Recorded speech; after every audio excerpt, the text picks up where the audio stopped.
Buongiorno a tutte e a tutti. Oggi voglio fare una considerazione su quest'estate che, ahimè, se ne sta andando.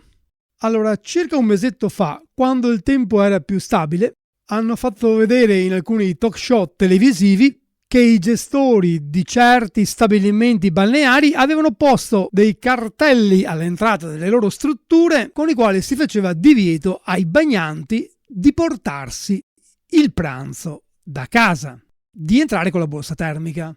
Bisognava consumare solamente i cibi e le bevande all'interno delle strutture. Guai a bere una bottiglietta d'acqua o a mangiare i biscotti del supermercato. Benissimo! Alcuni giorni fa ho letto su certi giornali che a seguito di maltempo e temporali altri gestori si lamentavano e piangevano la mancanza dei turisti giornalieri, praticamente quelli che si portavano la bottiglietta d'acqua e il panino da casa.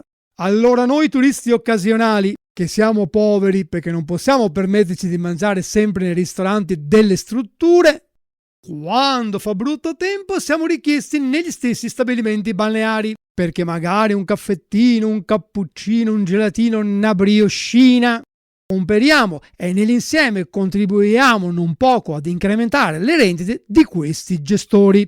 Allora mi dico, ma perché essere arroganti con i poveri quando non se ne ha bisogno e poi lamentarsi perché non ci sono quando se ne ha necessità?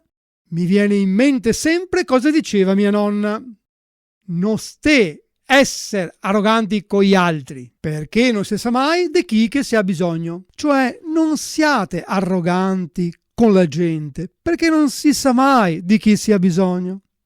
Ciao e alla prossima!